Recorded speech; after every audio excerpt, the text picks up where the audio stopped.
बच्चों बनी असद के दे दो जरा सहारा। बाबा की लाश अभी दफनाने जा रहे हैं। बच्चों बनी असद के दे दो जरा सहारा। बाबा की लाश अभी दफनाने जा रहे हैं। तुम ला दो एक चटाई, मैयत मैं उस पे रख लूं। हो दफन जिसमें बाबा, वो कब्र मैं बना लूं। बीमार कैसे देखे एक बाप का जनाजा। बाबा की लाश आबिद दफनाने जा रहे हैं। औज़ु बिल्लाहि मिनश शैतानिर लईनिर रजीम। बिस्मिल्लाहिर्रहमानिर्रहीम। नहमदिही व नुसल्ली अला रसूलिहिल करीम। अम्मा बअद फ़क़द। बुज़ुर्गान अज़ीज़, बिरादरान मिल्लत, ज़ाहिर है ये वो फ़र्श अज़ा है कि जिस फ़र्श अज़ा पर आप पूरी रात महवे इबादत थे, और इस फ़र्श अज़ा पर जो आप यहाँ पे बैठे हुए हैं, इस फ़र्श अज़ा पे जब बैठा कीजिए तो इस फ़र्श अज़ा का बोसा लिया कीजिए, इस फ़र्श अज़ा को चूमा कीजिए। क्यों? इसलिए कि ये फ़र्श अज़ा वो जगह है कि जिसके लिए मीर अनीस को कहना पड़ा, ए फ़र्श अज़ा, मैं अपनी किस्मत पे कितना नाज करूं कि फ़ातिमा तेरे सबब मेरे घर आने लगी। ज़ाहिर है कि ये फ़र्श अज़ा बहुत किस्मत वालों को मिलता है। फ़र्श अज़ा पे जब बैठा कीजिए तो पुरसा दिया कीजिए। और ये वो फ़र्श अज़ा है कि जिसको जब हमारे 8वें इमाम ने बिछाया है, तो इमाम ने जब अपने घर में फ़र्श अज़ा बिछाया तो जब भी कोई इमाम का अज़ादार आता था, इमाम अपनी जगह से उठते थे और उसको गले से लगा के कहते थे, अल्लाह तुझे सलामत रखे, अल्लाह तुझे जज़ाए खैर दे।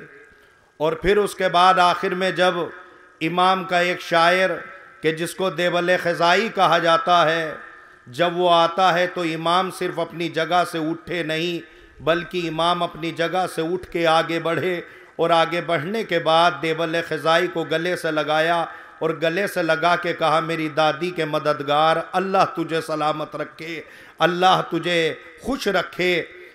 इसलिए कि ये वो फ़र्श अज़ा है। देवल ख़ज़ाई आता है और आने के बाद फ़र्श अज़ा पे बैठ जाता है। इमाम ने फ़र्श अज़ा पे बिठाया और बिठा के इमाम ने देबल से कहा, देबल, मुहर्रम का चाँद नमूदार हो गया, क्या तूने मेरे हुसैन के लिए कुछ नहीं कहा? देबल रोने लगा, मौला इसीलिए तो आया हूँ ताकि मैं आपको पुरसा दे सकूँ। इमाम ने जल्दी से मिंबर सजाया और मिंबर सजा के कहा, देबल बिस्मिल्लाह। देबल ने हाथ जोड़ के कहा, मौला मेरे अंदर इतनी वो ताकत कहाँ है कि आपके होते हुए मैं मिंबर पे जाके मरसिया पढ़ूँ। मौला आप फ़र्श अज़ा पे रहें और मैं मिंबर पे चला जाऊँ। इमाम ने देबल से कहा, देबल क्या तू अरब के रवाज से वाकिफ़ नहीं है?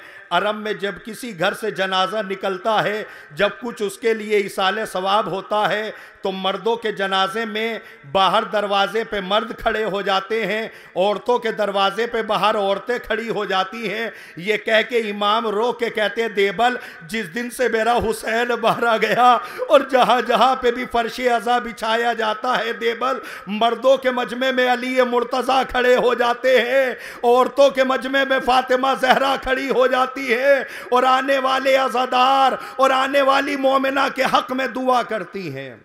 अजरकुमन अल्लाह, अल्लाह आपको किसी गम में न रुलाए सिवाय गम सुल्तान करबला के। ऐसे न रोइए, ऐसे रोइए जैसे रोने का हक है।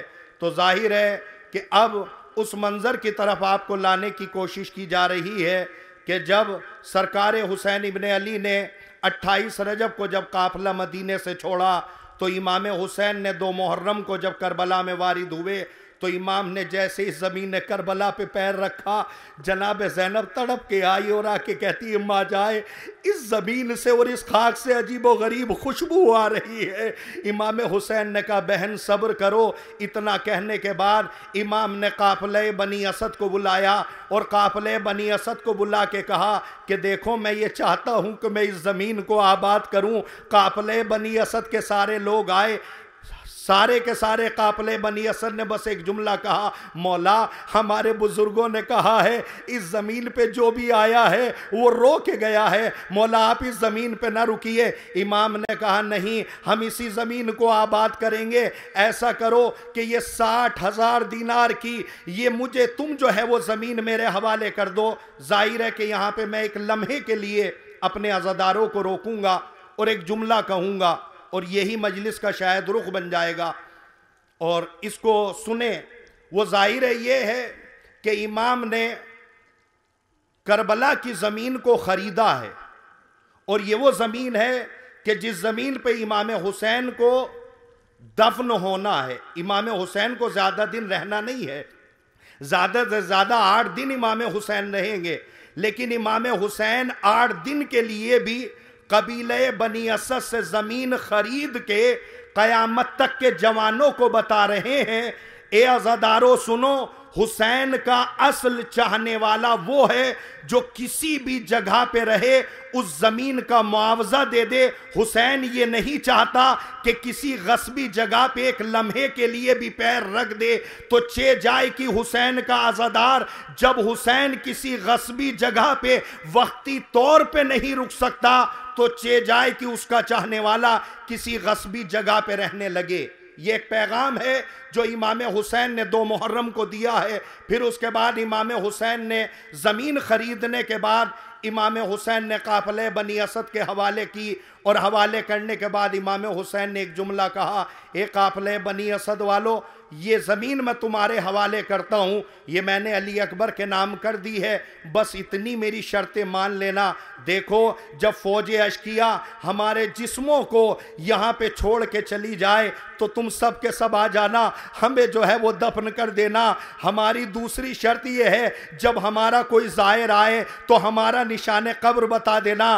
तीसरी शर्त ये है कि जब कोई हमारा ज़ायर आए तो उससे जो है वो 3 दिन का मेहमान रखना। मेरी कौम के नौजवानों, रिवायतों के जुमले हैं, तारीख़ में मिलता है कि इमाम हुसैन ने वसीयतें की और ये वसीयतें करने के बाद इमाम हुसैन ने पूरा एक मैदान और पूरा एक मख्तल सजाया है कि जो 10 मुहर्रम को वारिद हुआ है। और जब 10 मुहर्रम को चारों तरफ हर एक तरफ लाशें ही लाशें हैं, कहीं पे हबीब का लाशा, कहीं पे ज़ुहैर का लाशा, कहीं पे सईद का लाशा। जब 10 मुहर्रम और शाम गरीबा तक आ गई, जब 11 मुहर्रम आई है तो 11 मुहर्रम को जब फौज यजीद अपने नजीस लाशों को दफन करके जा चुकी है तो तारीखों में मिलता है कि जब इमाम सज्जाद वहां से चलने लगे तो इमाम सज्जाद के चेहरे का रंग मुतगय्यर होने लगा। जनाबे ज़ैनब ने अपने आप को नाके से गिराया। इमाम सज्जाद ने फूफी की तरफ मुड़ के देखा, फूफी अम्मा खैरियत तो है? जनाबे ज़ैनब ने कहा, ए बेटा सज्जाद,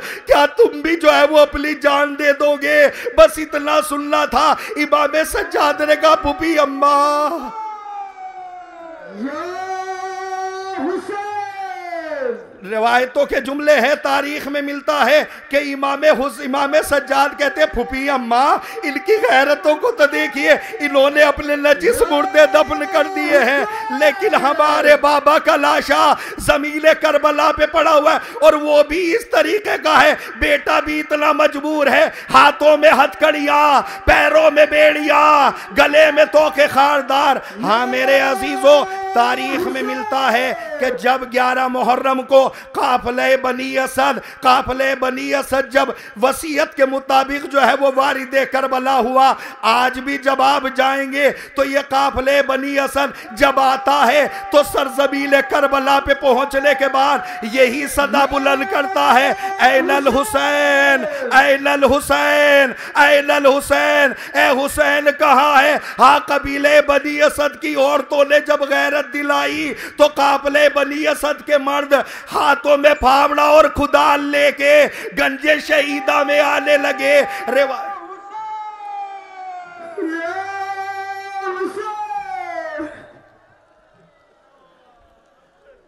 अजरकुम अल्लाह, रोने में शर्माया ना करो, हिचकिचाया ना करो। अगर रोना ना आया करे तो सरों को नीचे कर लिया करो और खालिक से दुआ किया करो।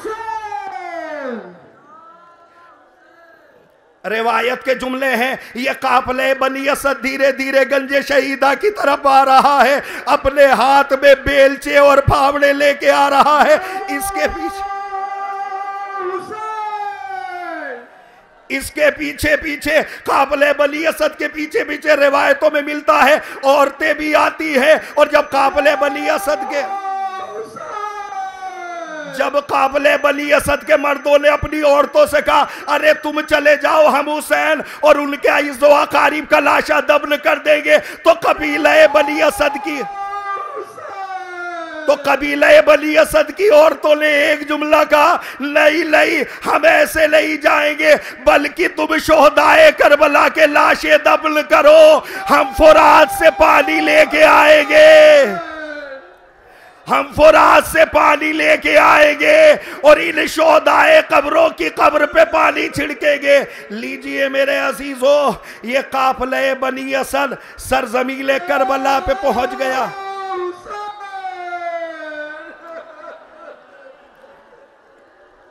अजरकुम अल्लाह, ये काफले बनी असद सरजमीन करबला पहुंच गया, लेकिन इस आलम में पहुंचा है कि चारों तरफ बिखरे हुए लाशें नजर आ रहे हैं। पहचान में कोई लाशा नजर नहीं आ रहा है कि कौन अकबर का लाशा है, कौन कासिम का लाशा है। अचानक कूपे से गर्दो गुबार नजर आई। काफले बनी असद ने जो गौर से देखा, वो सवार जब करीब आया है तो अजीब मंजर है। जैसे ही आने वाला सवार ज़मीले करबला पे पैर रखता है, अपनी पेशानी पे हाथ रख के कहता है, अस्सलामु अलैका या अबा अब्दिल्लाह, अस्सलामु अलैका या इब्न रसूलिल्लाह। पता लगा ज़माने का सज्जाद आया है, हाथों में हथकड़ियों के निशान, पैरों में बेड़ियों।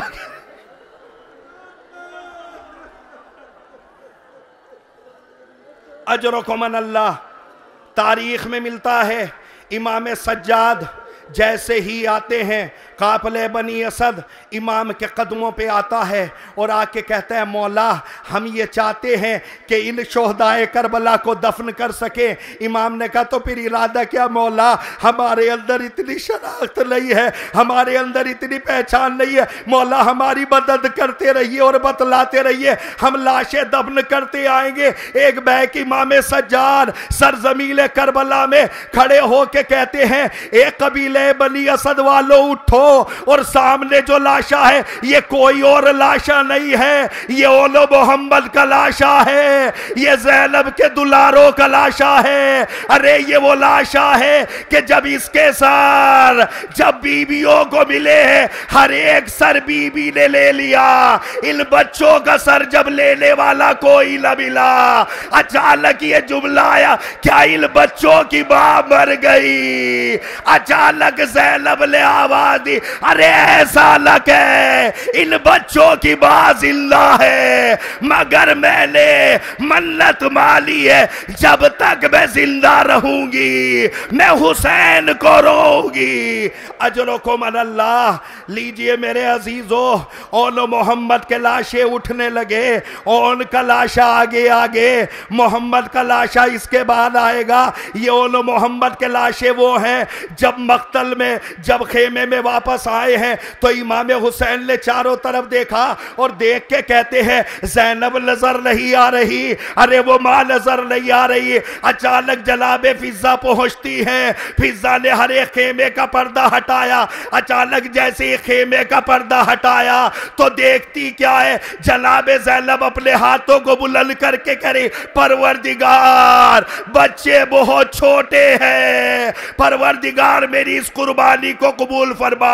ये कह के फिजा आगे बढ़ी और आगे बढ़ने के बाद लीजिए मोहम्मद का लाशा दफन होने के लिए जा रहा है। दिल खोल के रो लीजिए, मन्नतें मांग लीजिए, मुरादें मांग लीजिए। रिवायत के जुमले, फिजा आगे बढ़ी, फिजा ने ज़ैनब के बाजू को पकड़ा और चाहती है कि ओनो मोहम्मद के लाशे के करीब आए।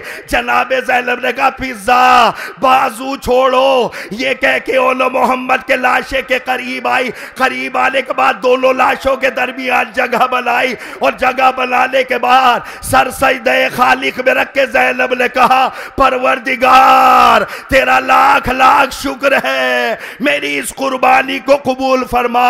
ये कह के इमाम हुसैन करीब आए और करीब आके कहते हैं ज़ैनब बड़ा जख्म जिगर दिया है इन बच्चों ने, बस इतना सुनना था। जनाबे ज़ैनब ने कहा ए भैया मेरे बच्चों ने कौन सा जख्म जिगर दिया है? इमाम हुसैन कहते हैं इन बच्चों से लश्कर यजीद पूछता रह गया तुम्हारा हुसैन से क्या रिश्ता है, बस ये यही कहते रहे। अरे तुम्हें रिश्ते से क्या मतलब, बस ये समझ लो वो आका है, हम गुलाम हैं।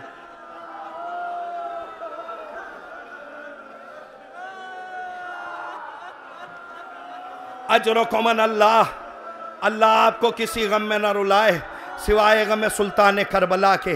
लीजिए काफिले बनी असद वालों ने ओनो मोहम्मद के लाशें दफन कर दिए।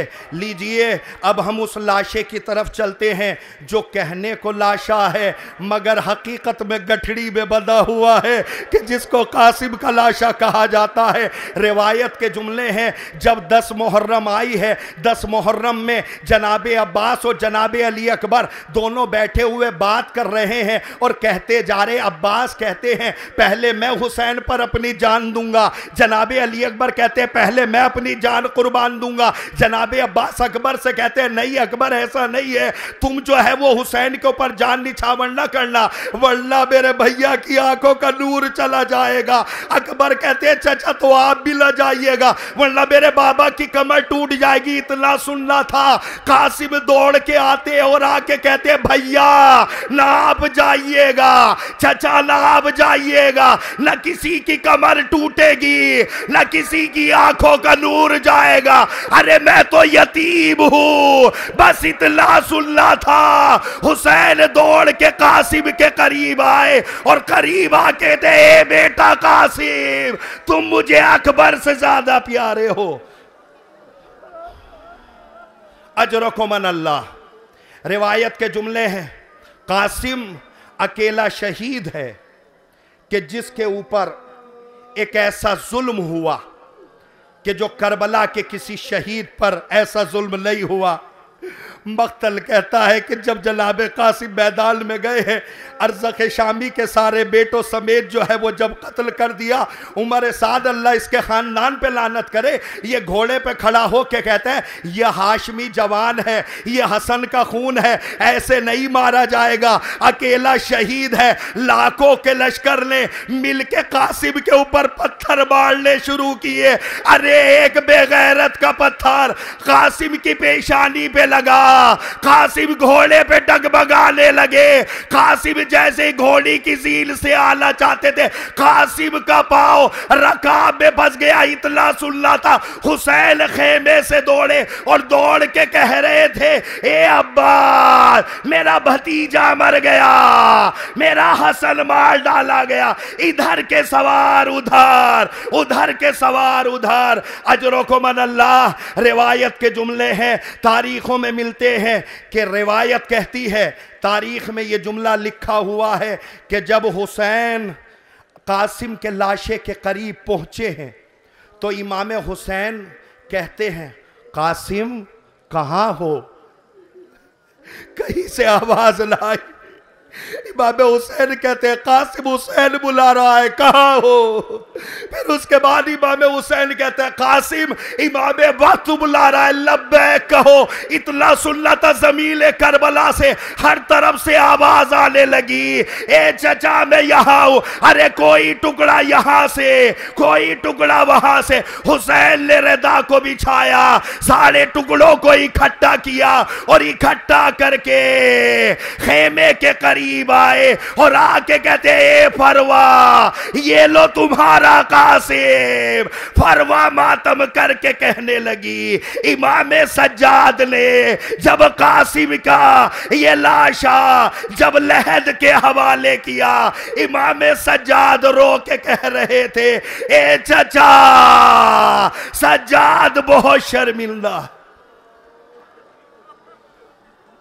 अजरकुम अल्लाह, अजरकुम अल्लाह।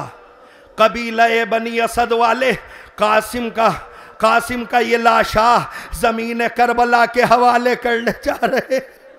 मैं एक जुमला जरूर कहूंगा, जहां पे बैठे हो वहीं से बैठे बैठे अपनी आवाज मिला के कहते रहो, मौला काश के हम भी मैदान करबला में होते, मौला हम भी आपके साथी होते, जैसे कबीले बनी असद वालों ने आपके लाशे को दफन करने में आपकी मदद की। मौला हमें भी इतना मौका काश मिल जाता, हम भी दफन करने में मदद करते।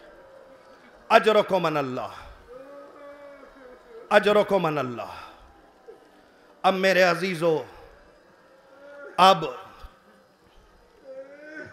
वो लाशा आपके सामने आ रहा है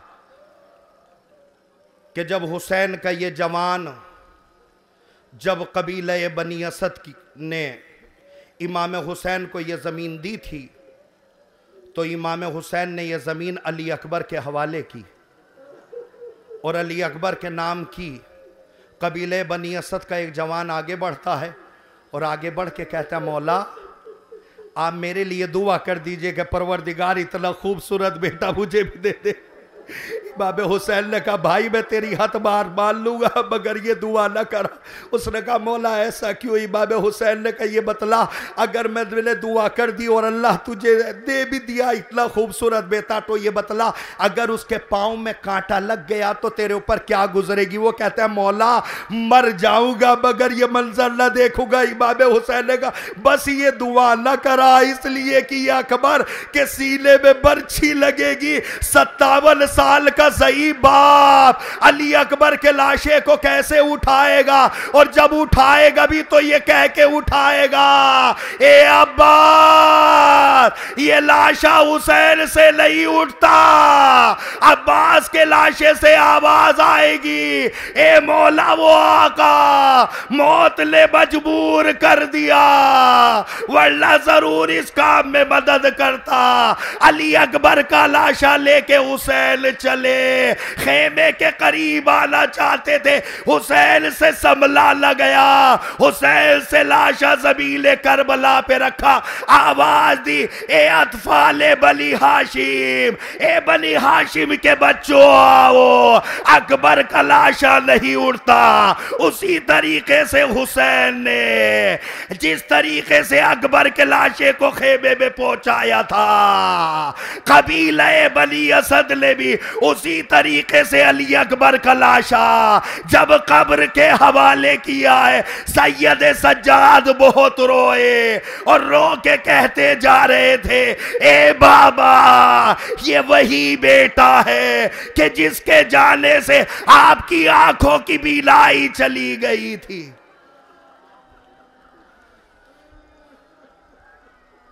अजरकुम अल्लाह, अल्लाह आपको किसी गम में न रुलाए सिवाय गम सुल्तान करबला।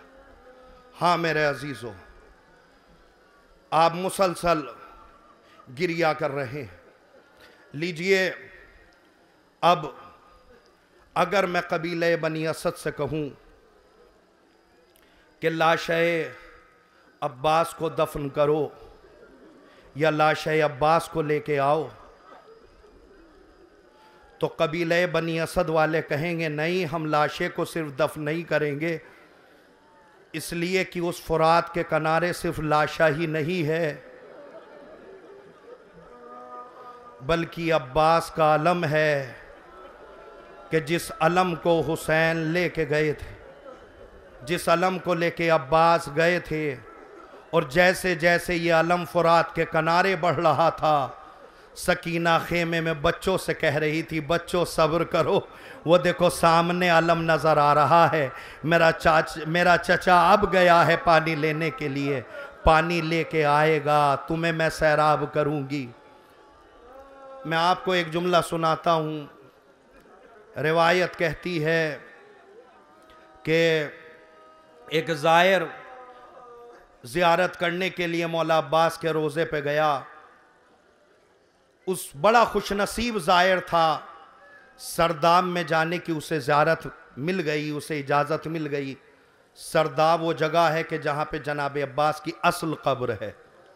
ये ज़ायर जब सरदाब में पहुँचता है तो पहुँच के कब्र को देख के बहुत रोता है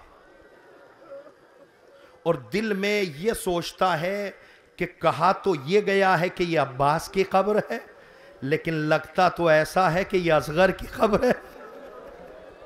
बहुत देर तक रोया, रोते रोते अपने दिल को बहलाने के लिए कहता है, अच्छा अब समझ में आया ज़ैनब बार बार इमाम सज्जाद से क्यों कह रही थी, ए सज्जाद सही बताओ ये किसकी कब्र है। इसलिए कि मेरा बात तो तवीलुल कामत था, बड़ा कद वाला था, ये छोटी कब्र कैसे हो गई। उसने जल्दी से अपनी जेब से एक बोतल को निकाला, एक शीशी को निकाला और सरदाब में जनाब अब्बास की कब्र के चारों तरफ जो पानी जो है वो तवाफ करता है, उस पानी को उस शीशी में भरा और अपने साथ अपने कलेजे से लगा के बाहर आया। जो इसके काफले वाले इसका इंतजार कर रहे थे वो कहने लगे, अरे अब्बास की कब्र का पानी लेके आए हो, थोड़ा सा हमें दे दो, थोड़ा सा हमें दे दो। ये कहता है किसी को नहीं दूंगा, किसी को नहीं दूंगा। तो इससे पूछा जाता है, अरे करोगे क्या। ये कहता है मैं इस पानी को लेके कैद खाने शाम में जाऊंगा, सकीला की कब्र पे पानी डाल के कहूंगा, सकीला अब्बास ने पानी भेजा है।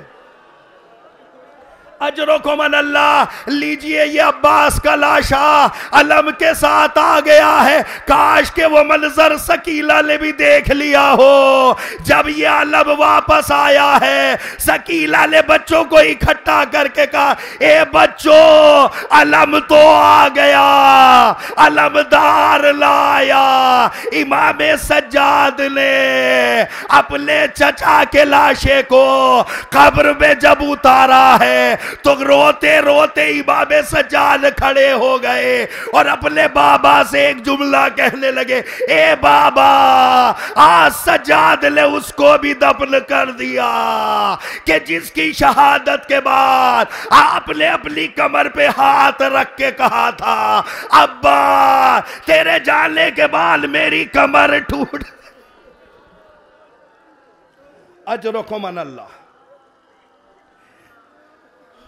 हाँ मेरे अजीजों, जाहिर है अब वो लाशा दफन करेंगे ये कबीले बनी असद वाले, कि जिसके लिए इमाम सज्जाद ने पहले ही कह दिया था कि हर एक लाशे के दफन करने में तुम मेरी मदद करना, लेकिन मेरे बाबा का जो लाशा है इसको मैं खुद तने तनहा दफन करूँगा, चूँकि इमाम का लाशा इमाम ही दफन करता है। कौन हुसैन? वो हुसैन जो ज़मीन करबला पे थक के हार के लाशें उठा उठा के हुसैन जब ज़मीन करबला पे बैठ गया तो उमर साद, अल्लाह इसके ख़ानदान पे लानत करे, ये खड़ा हो के कहता है डर क्यों रहे हो? अब ये हुसैन वो वाला हुसैन नहीं है, ये गरीब हो गया है हुसैन। ऐसा करो, अब जो भी इस गरीब हुसैन पे सबसे ज़्यादा जुल्म करेगा मैं उसे इनाम दूंगा। रिवायत कहती है 12 कातिल इमाम हुसैन के चारों तरफ टहलने लगे। रिवायत कहती है इमाम हुसैन अकेले हैं, 12 कातिल चारों तरफ इमाम हुसैन का तवाफ कर रहे हैं। सकीना ने सवाल पूछ लिया, अम्मा फिजा ये बतलाइए ये लोग क्यों आए हैं बाबा के पास? जनाब फिजा को कहना पड़ा, सकीना ये तेरे बाबा के लिए आए हैं इसलिए कि इन्हें दौलत चाहिए। फिजा कहती है अगर इन्हें दौलत मिल जाए तो क्या ये मेरे बाबा को छोड़ देंगे? हाँ सकीला, अगर इन्हें दौलत मिल जाए तो ये छोड़ देंगे। सकीला जल्दी से वहां से हटी और हरे खेमे में जाने के बाद अपनी सर से चादर उतार के कहती है अरे कुछ बीबियों के पास हो तो दे दो ताकि इन लोगों को दे दिया जाए, मेरा बाबा बच जाए। लीजिए मेरे अजीजों, जब हुसैन का ये लाशा इमाम सज्जाद दफन करने लगे, कबीले बनी असद पीछे रोता जा रहा था। इमाम सज्जाद अपने बाबा के लाशे को उठाए हुए थे। ये एक अलग बात है कि जब उस जगह पे पहुंचे इमाम सज्जाद ने कबीले बनी असद वालों से कहा इस जगह को जल्दी से साफ किया जाए। जैसे ही उस जगह को साफ किया गया एक पत्थर नजर आया, उस पे लिखा हुआ था हाजा कब्रिल हुसैन इब्ने अली। कबीले बनी असद वालों ने बहुत चाहा कि ये पत्थर हट जाए मगर ये पत्थर न हट सका। इमाम सज्जाद आगे बढ़े और इस पत्थर को हटाया। जैसे इमाम हुसैन का लाशा कब्र के हवाले किया, 2 हाथ सरहाने से बरामद हुए, 2 हाथ पायती से बरामद हुए और बरामद होते होते कहा जा रहा था लाओ सज्जाद मेरे हुसैन को मेरे हवाले कर दो। ये एक अलग बात है, हुसैन का लाशा जब दफन किया जा रहा था अरे बराबर में असगर का लाशा भी था। असगर का लाशा हुसैन की बराबर में दफन किया गया इसलिए कि रबाब को बड़ा अरमान था मेरा बच्चा रात के सन्नाटे में डर जाता है, इसीलिए हुसैन के बराबर में दफन कर दिया। मैं कहूँगा ये रबाब यहाँ तो असगर के पास हुसैन मौजूद है मगर वो सकीला क्या करे जो कैद खाने शाम में अकेली रह गई। अजब नहीं रबाब आवाज दे, अरे मैं शाम की औरतों से कह के आई हूं, ए शाम की औरतों जब तुम्हें अपने काम से फरागत मिल जाए शाम में आना, मेरी बच्ची की कब्र पे एक चिराग जला देना तुम्हारा। हमारी लाशों को इस तरह से छुपा देना, बस इतना करना कफन खाक का उड़ा देना। हमारी लाशों को इस तरह से छुपा देना, बस इतना करना कफन खाक का उड़ा देना। मेरी तलाश में रोता हुआ मेरा नासे यहाँ जब आए जियारत के वास्ते जाबे। मेरी तलाश में रोता हुआ मेरा नासे यहाँ जब आए जियारत के वास्ते जाबे। यहाँ जब आए जियारत के वास्ते जाबिर, हमारी कब्रों के उसको निशान बता देना। बस इतना करना कफन खाक का उड़ा देना। हमारी लाशों को इस तरह से छुपा देना, बस इतना करना कफन खाक का उड़ा देना। हमारी लाशों को इस तरह से छुपा देना, बस इतना करना कफन खाक का उड़ा